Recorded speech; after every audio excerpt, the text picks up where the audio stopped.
একুশে পদক 2025।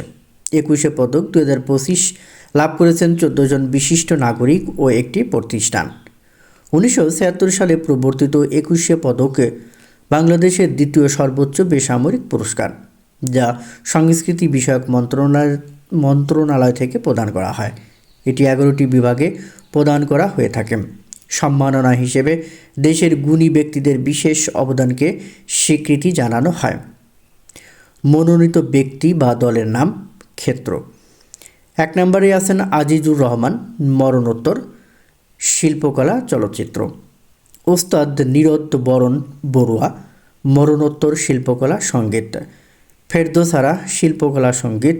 নাসির আলী মামুন, শিল্পকলা, আলোকচিত্র। রোকেয়া সুলতানা, শিল্পকলা, চিত্রকলা।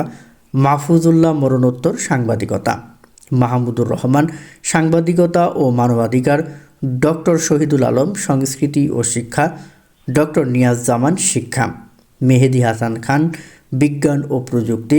মোহাম্মদ ইউসুফ চৌধুরী, মরণোত্তর, সমাজসেবা। হেলাল হাফিজ, মরণোত্তর, ভাষা ও সাহিত্য। শহীদুল জহির মোহাম্মদ শহীদুল হক, মরণোত্তর, ভাষা ও সাহিত্য। মইদুল হাসান, গবেষণা এবং প্রতিষ্ঠান হিসেবে বাংলাদেশ জাতীয় নারী ফুটবল দল, ক্রীড়া।